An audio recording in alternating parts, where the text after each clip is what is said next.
और गाजियाबाद से खबर मिल रही है जहां पर 14 साल की बच्ची के साथ में गैंगरेप का मामला सामने आया है। आरोप है कि 4 लोगों पर दरिंदगी करने का आरोप लगा जो मुस्लिम समुदाय के बताए जा रहे हैं। वहीं पुलिस अब तक आरोपियों की गिरफ्तारी नहीं कर पाई है। कोई कार्रवाई ना होने से नाराज लोगों ने जमकर बवाल किया। हिंदूवादी संगठन के सदस्यों और स्थानीय लोगों ने प्रदर्शन किया है। लोगों का आरोप है कि अभी तक पुलिस की ओर से कोई भी कार्रवाई नहीं की गई है। गुस्साए लोगों ने रोड बंद कर प्रदर्शन किया और साथ ही चारों आरोपियों की गिरफ्तारी की मांग की है।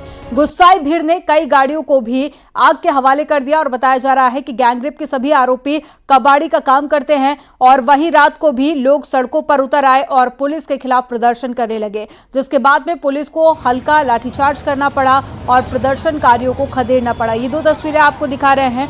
कई गाड़ियों में आग भी लगा दी गई। लोगों में गुस्सा काफी ज्यादा बढ़ गया है और साथ ही आरोप लगाया है कि पुलिस की तरफ से अभी तक कार्रवाई नहीं की गई है, किसी की गिरफ्तारी नहीं हुई है, जिसके चलते लोगों ने गुस्से में आकर गाड़ियों में आग लगाई और साथ ही दुकानों में भी तोड़फोड़ की। ये एक्सक्लूसिव तस्वीरें आपके सामने। तो बड़ी खबर आपको बता रहे हैं और चारों को लेकर जो जानकारी मिली है, जिन पर आरोप लगा है कि गैंगरेप किया है, उन चारों आरोपियों को लेकर जानकारी ये है कि मुस्लिम समुदाय से हैं, कबाड़ी का काम करते हैं। फिलहाल अभी तक कोई गिरफ्तारी ना होना, जिसको लेकर लोगों में गुस्सा काफ़ी ज़्यादा बढ़ गया है और लोगों ने विरोध में जाम लगा दिया, दुकानों में तोड़फोड़ की, गाड़ियों में आग लगा दी और प्रशासन की तरफ से कल हल्का बल भी प्रयोग किया गया था। लाठीचार्ज करके सभी को खदेड़ा गया और नाबालिग से गैंगरेप को लेकर अब प्रशासन की तरफ से कहा जा रहा है कि जल्दी गिरफ्तारी की जाएगी। ये 2 तस्वीरें आप देखिए। पहली तस्वीर उस वक्त की जब लोगों में गुस्सा काफ़ी ज़्यादा था, सड़कों पर तोड़फोड़ की गई थी और दूसरी तस्वीर आप देखिए जब पुलिसकर्मी मौके पर पहुंचे और हल्का लाठीचार्ज करके सभी को खदेड़ा गया और प्रदर्शन को शांत कराया गया।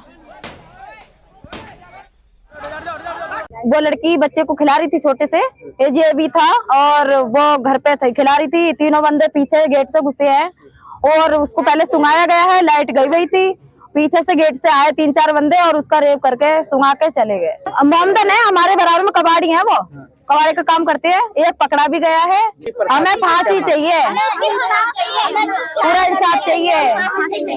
4 लड़कों ने घर में घुस कर रेप किया है। अभी तक हमें कोई इंसाफ नहीं मिला है और पुलिस वाले बोल रहे हैं कि हमने उसे पकड़ लिया है तो वो कहाँ है, हमें दिखाओ। हमें वो दिखा भी नहीं रहे और हमें बता भी नहीं रहे हैं कि कहाँ पर है। ठीक है, जब लड़की बाहर रोड पर सेफ, घर में सेफ नहीं है तो बाहर रोड पे क्या सेफ होगी। तहरीर दी गई है कि उसके नाबालिग पुत्री के साथ एक दूसरे समुदाय के कबाड़ का काम करने वाले व्यक्ति ने मारपीट कर दुष्कर्म की घटना कारित की है। उसके लिखित तहरीर के आधार पर सुसंगत धाराओं में अभियोग पंजीकृत किया जा रहा है। पीड़िता को चिकित्सा हेतु भिजवा दिया गया है तथा इसमें टीमों का गठन करके दुष्कर्म की घटना कारित करने वाले अभियुक्त को हिरासत में ले लिया गया है। इसमें अग्रिम विधिक कार्रवाई। और ज्यादा जानकारी के साथ में संवाददाता अमित राणा जुड़ गए हैं। अमित, लोगों में गुस्सा काफी ज्यादा बढ़ गया है, तस्वीरें काफी कुछ बयां कर रही है। फिलहाल प्रशासन की तरफ से क्या पूरे मामले को लेकर कोई गिरफ्तारी अभी तक की गई है या कार्रवाई कहां तक पहुंची है प्रशासन की? देखिए, आपको बताना चाहूंगा पूरा घटनाक्रम लिंक रोड थाना क्षेत्र का है, जहां घर में ही घुसकर 4 युवकों द्वारा एक नाबालिग लड़की के साथ रेप की वारदात, गैंगरेप की वारदात को अंजाम दिया गया। आरोप ये लगाया गया है पीड़ित परिवार की तरफ से कि चारों ही मुस्लिम समुदाय से हैं, जबकि जो नाबालिग लड़की है वो हिंदू समुदाय से ताल्लुकात रखती है। जिसकी लिखित शिकायत तुरंत पुलिस में दी गई। जो इलाका है थाना लिंक रोड, वहीं पर ही उन जो 4 युवक हैं कबाड़ी की दुकान चलाते हैं, जिसको लेकर परिजनों ने कहा कि इनकी गिरफ्तारी जल्द से जल्द हो। हालांकि पुलिस ने 3 अलग अलग टीमें गठित की, लेकिन आरोपी की अब तक गिरफ्तारी न होने के चलते आगे जाम लगाने की स्थिति आने लगे। लेकिन अमित, अभी तक गिरफ्तारी क्यों नहीं हो पाई है? 4 आरोपी बताए जा रहे हैं, जिनमें से एक को भी पुलिस गिरफ्तार नहीं कर पाई है। इसके पीछे का क्या कारण है? ये क्या प्रशासन की तरफ से लापरवाही की गई है? देखिए, ये कहना जल्दबाजी हुआ प्रशासन की तरफ से। आपको पे कहना यह था कि सर्विलांस से उनके फोन लिए गए, साथ ही सीसीटीवी कैमरास भी खंगाले जा रहे हैं, क्योंकि जिस तरीके से नाबालिग बच्ची के साथ घर में घुसकर दुष्कर्म की गैंगरेप की वारदात को अंजाम दिया गया। उसके बाद से ही पूरे इलाके में हिंदू समाज के लोग जो थे वो भी आ गए थे, सुरक्षा दल के लोग भी आ गए थे और वहां पर जो जैसे ही जाम लगाने की स्थिति बनी, वहां पुलिस ने उनको समझाने की कोशिश की और ऐसे में उन्होंने दुकानों में तोड़फोड़ की, साथ ही गाड़ियों में आग लगा दी, जिसके बाद पुलिस को वहां पर लाठियां मारनी पड़ी और वहां से उनको खदेड़ना। दूसरी ओर परिजनों को देखने को मिला, मौके पर पहुंचे डीसीपी ने लोगों को शांत कराया और अगले 24 घंटे के अंदर आरोपियों की गिरफ्तारी सुनिश्चित करने के बाद ही बात भी कही। लेकिन अभी भी परिजन इस बात को लेकर अड़े हुए हैं कि जो आरोपी हैं उनकी जल्द से जल्द गिरफ्तारी की जाए। अभी तो जो तस्वीरें सामने आई हैं उसमें लोगों का भी गुस्सा काफी ज्यादा था, दुकानों में तोड़फोड़ की गई और साथ ही गाड़ियों में भी आग लगा दी गई है। फिलहाल इस पूरे मामले को लेकर प्रशासन की तरफ से कहा जा रहा है कि जल्दी गिरफ्तारी कर ली जाएगी। जानकारी देने के लिए बहुत शुक्रिया अमित आपका।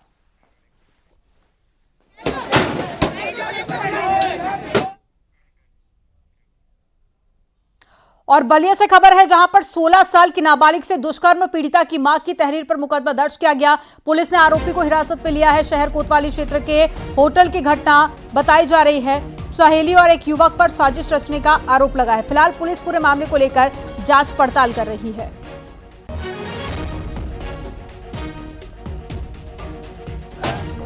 नाबालिग जो जिसकी उम्र लगभग 16 साल है, उसके दुष्कर्म की सूचना दी गई और तत्काल इसमें रिपोर्ट पंजीकृत FIR पंजीकृत कर ली गई और घटनास्थल का मुआयना फोरेंसिक टीम के साथ करा लिया गया है।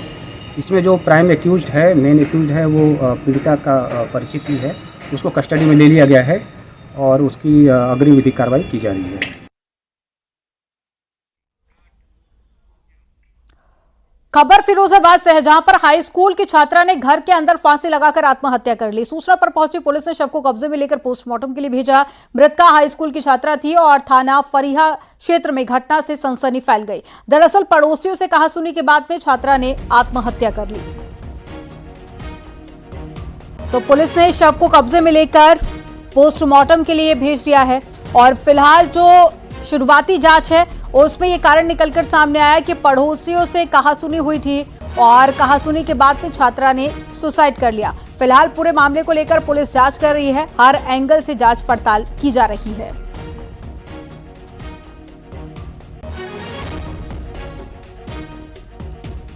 गांव में झगड़ा हुआ पड़ोसन में। कौन से गांव से रहती है? भूलगड्ढा। थाना कौन सा पड़ता है? अरे क्या हो गया था गांव में? झगड़ा है वो गांव में, आप पड़ोसन थे पड़ोसी से। फिर मार उठाई बताता भैया मार पड़ाई हुई तो हारा में से तो इसको क्या मारा? ये गाड़ी गुल्ले रही है, तो रंडी है कि वैसी है। तो उसने क्या किया? क्या गलत सुसाइड किया है? हाँ।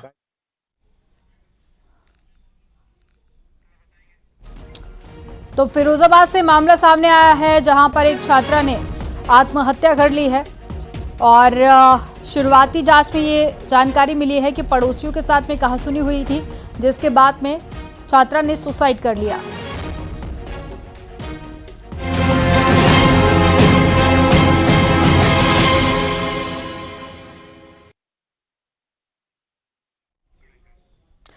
मजहबी पाठशाला, ना मान्यता ना रजिस्ट्रेशन और इस अवैध मदरसे में चलती थी नकली नोट की फैक्ट्री।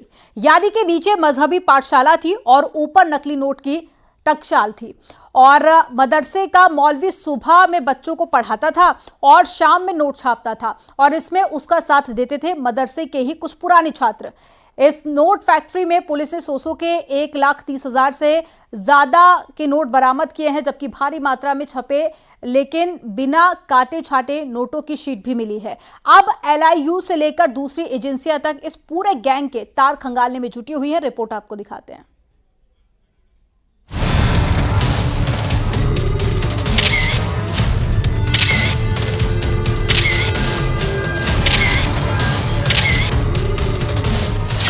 अवैध मदरसा, नकली नोट का धंधा, मजहबी पाठशाला की काली कहानी।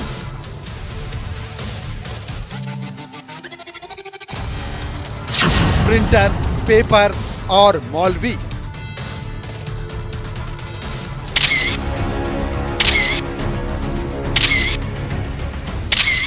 ये अवैध मदरसा मजहबी पाठशाला के नाम पर नकली नोट की फैक्ट्री चलाने वालों का अड्डा है। अंदर से बाहर तक इस मदरसे पर अब LIU और दूसरी एजेंसियों का पहरा है, क्योंकि शक है कि कि इस साजिश के पीछे पाकिस्तान का हाथ तो नहीं। मदरसे दीनी तालीम के लिए होते हैं, लेकिन पुलिस कमिश्नरेट प्रयागराज की सिविल लाइंस थाना पुलिस ने मदरसे में नकली नोट बनाने के गैंग का पर्दाफाश किया है। 4 अभियुक्तों को गिरफ्तार किया गया है। यह अतरसुइया इलाके में मदरसा है। इस मदरसे का नाम मदरसा जामिया हबीबिया मस्जिद आज़म है। यहाँ पर 4 लोगों को गिरफ्तार किया गया है, जिसमें कार्यवाहक प्रिंसिपल मौलवी मोहम्मद तफसीरुल आरिफीन है और मोहम्मद अफजाल, मोहम्मद शाहिद और मास्टरमाइंड जाहिर खान को पुलिस ने गिरफ्तार किया है। प्रयागराज के एक मदरसे में 100-100 रुपए के जाली नोट छापे जा रहे थे। पुलिस ने यहां से 4 लोगों को गिरफ्तार किया है। इनके पास से 1,30,000 रुपए की फेक करेंसी बरामद की गई है। गिरफ्तार आरोपियों में मदरसे का मौलवी मोहम्मद तफसीरुल भी शामिल है। नकली नोट बनाने वाली जो गैंग है उसके 4 सदस्यों को गिरफ्तार किया गया है। ये चारों लोग इन्वॉल्व थे। ये एक मदरसा जामिया हबीबिया है अतरसुइया में, और इसी में ये पूरा रैकेट चल रहा था। जो मोहम्मद तफसीरुल है ये इसी मदरसे के मौलवी प्रिंसिपल थे, और जाहिर खान जो इसका मेन मास्टरमाइंड है, दोनों ये उड़ीसा के रहने वाले हैं। पिछले 5-6 साल से इसी मदरसे में ये दोनों रह रहे थे, और इनके द्वारा ये जो नकली नोट बनाने की जो कार्रवाई इनके द्वारा यहाँ पे की जा रही थी। दरअसल पुलिस को मुखबिर से टिप मिली थी कि मदरसे में कुछ संदिग्ध एक्टिविटी हो रही है। मदरसे में लगातार बाहरी लोगों का आना जाना काफी बढ़ गया था, लिहाजा पुलिस ने खबर को कंफर्म किया और फिर ताबड़तोड़ छापेमारी शुरू हुई। इनके द्वारा मार्केट में जो इंडियन करेंसी ओरिजिनल करेंसी है उसमें जो अभी हमें पकड़ा, तो ये एक डील कर रहे थे कि 15,000 में ये 45,000 के fake Indian currency notes provide कर रहे थे। तो मुखबिर की सूचना पे ये पुलिस ने डेवलप किया और उसी के बेसिस पे इस पूरी गैंग को पुलिस के द्वारा गिरफ्तार किया। पुलिस ने जिस वक्त मदरसे में रेड मारी तब भी वहां नोटों की छपाई चल रही थी। मौके पर प्रिंटिंग मशीन में नोट छापते हुए 3 लोग मिले। पूछताछ की गई तो पता चला कि मदरसे का प्रिंसिपल भी इसमें शामिल था। और इसी मदरसे में जो एक कमरा है वो यहाँ के कार्यवाहक प्रिंसिपल ने दिया था, और वो कमरा आप देख सकते हैं कि ऊपर वो कमरा है जहाँ पर नकली नोट बनाए जाते थे। तो यहीं पर नकली नोट बनाने का कार्य चल रहा था लंबे समय से, करीब 2 से 3 महीने से ये कार्य चल रहा था। और यहाँ पर जो नोट बनाए जाते थे उसको 1 के बदले 3, यानी कि 1 असली नोट के बदले 3 नकली नोट दिए जाते थे, और 15,000 रुपये में करीब 45,000 के नकली नोट बेचते हुए पुलिस ने मुखबिर की सूचना पर 4 अभियुक्तों को गिरफ्तार किया है। आरोपी 6 महीने से प्रयागराज में नोट छापने का काम कर रहे थे। फिलहाल मौके पर तो 1,30,000 के नकली नोट मिले हैं, लेकिन शीट इतनी मिली कि 4 लाख की और जाली करेंसी छप जाती। इस मदरसे में अलग से इस प्रिंसिपल ने इनको रूम दे रखा था। वहीं पे सारा प्रिंटिंग का काम, फिनिशिंग का काम, कटिंग का काम वहीं पे होता था, और वहीं पे ये नोट तैयार करके फिर मार्केट में बेचने के लिए लेके जाते थे। जो इनसे बरामद हुआ है उसमें 1300 100 रुपीज़ डिनोमिनेशन के फेक इंडियन करेंसी नोट्स जो हैं वो मिले हैं। उसके साथ साथ 234 जो पेजेस मिले हैं जिन पे इन्होंने ये जो fake Indian currency notes print कर रखे थे। प्रिंटर मिला है, हाई क्वालिटी जो स्कैनर है जिसको यूज़ करते थे वो मिला है। मदरसे वाले टकसाल में पैसों की मशीन लगी थी, जहां मजहबी शिक्षा की अलख जगाने का दावा किया जा रहा था, वहां देशद्रोह की पाठशाला चल रही थी। खुफिया एजेंसियां अब ये पता करने की कोशिश कर रही हैं कि अब तक इस मदरसे से कितने नकली नोट छापे गए, सिंडिकेट में और कौन कौन लोग शामिल हैं, क्या नकली नोट के धंधे के पीछे पाकिस्तान कनेक्शन है। ऐसे तमाम सवालों के जवाब खुफिया एजेंसियां खंगाल रही हैं। ये दोनों जाहिर खान और जो प्रिंसिपल दोनों ही उड़ीसा के रहने वाले हैं, और इनकी इंटेरोगेशन में और जो हमारे पास अन्य जांच में यह भी पता चला कि मौलवी और उसकी टीम 15 रुपए में इन नकली नोटों के जरिए भारत की करेंसी पर चोट करने की साजिश रची गई। सवाल ये कि इस साजिश के तार सिर्फ एक ही मदरसे या शख्स तक सीमित हैं, या कहीं कोई न्यूज़ 18।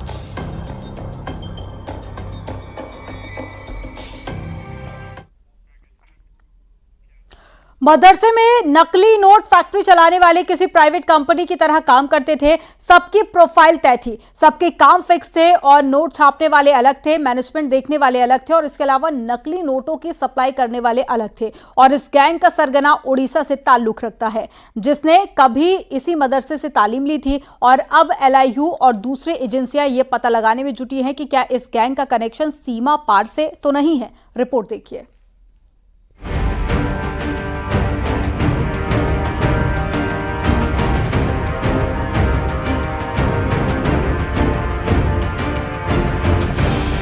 तफ्तीश जितनी आगे बढ़ रही है, नकली नोट के सौदागरों से जुड़े उतने ही बड़े राजफाश हो रहे हैं।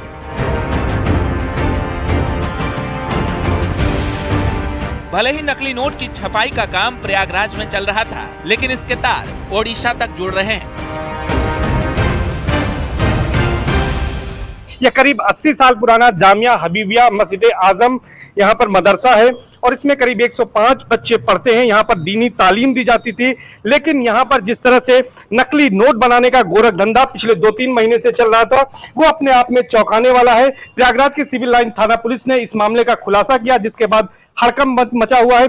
IB से लेकर UP ATS, LIU तमाम दूसरी एजेंसियां भी इस मामले में अब अलर्ट हो गई हैं। लेकिन बड़ी बात यह है कि जिला अल्पसंख्यक कल्याण अधिकारी ने इस मामले में जानकारी दी है कि यह मदरसा पूरी तरह से अवैध रूप से संचालित हो रहा था, इसकी कोई मान्यता नहीं ली गई थी और इस मामले में करीब 2 साल पहले शासन को रिपोर्ट बनाकर भी भेजी गई थी।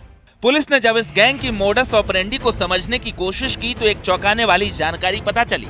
मदरसा गैंग में हर किरदार का अपना काम और अपनी जिम्मेदारी तय थी, यानी किसी कंपनी की तरह नकली नोटों के प्रोडक्शन से लेकर सप्लाई तक के लिए लोग तय थे।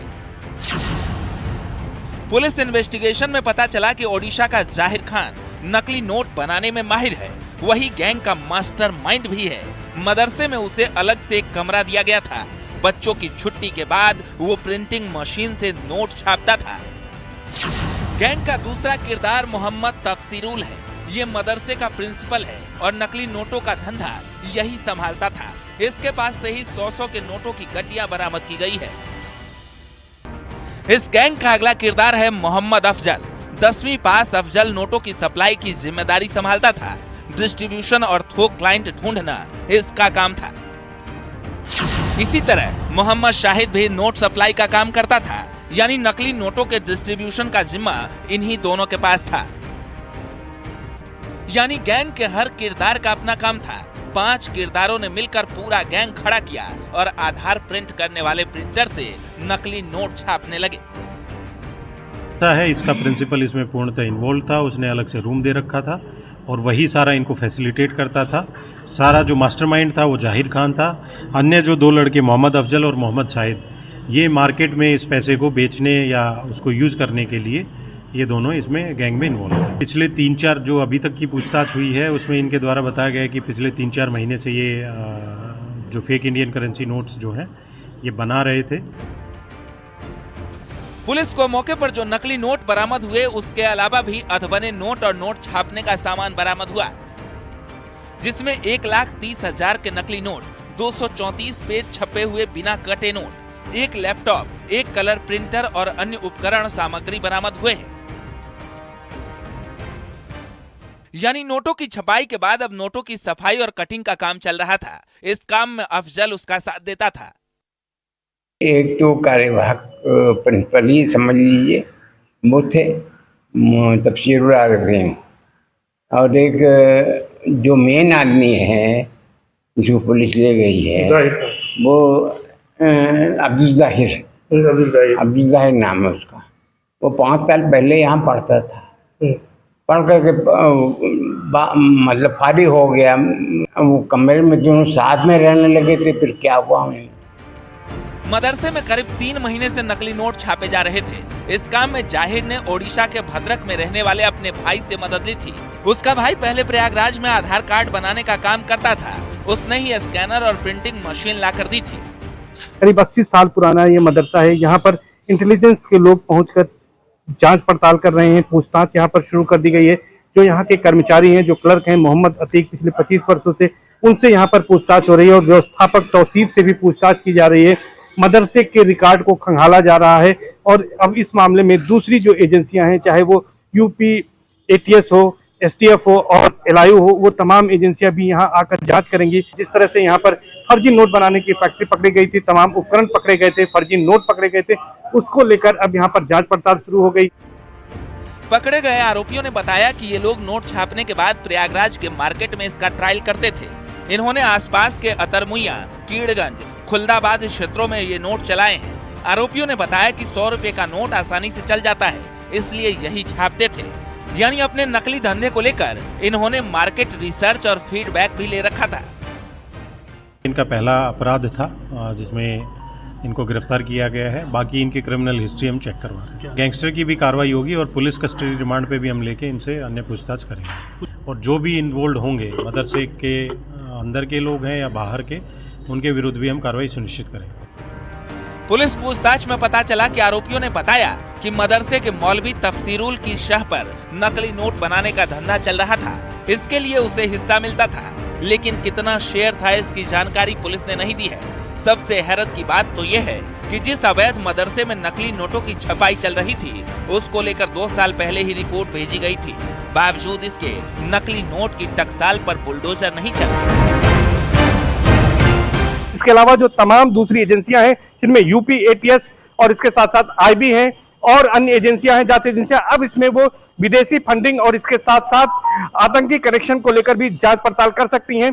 वजह इसकी साफ है कि अगर यहाँ पर सरकार से कोई इमदाद नहीं मिल रही थी, कोई मदद नहीं मिल रही थी, तो कैसे ये मदरसा संचालित हो रहा था, जबकि यहाँ पर 105 बच्चे पढ़ते हैं। 80 साल पुराना ये मदरसा बताया जा रहा है। तो कई गंभीर सवाल अब इस खुलासे के बाद हो रहे हैं।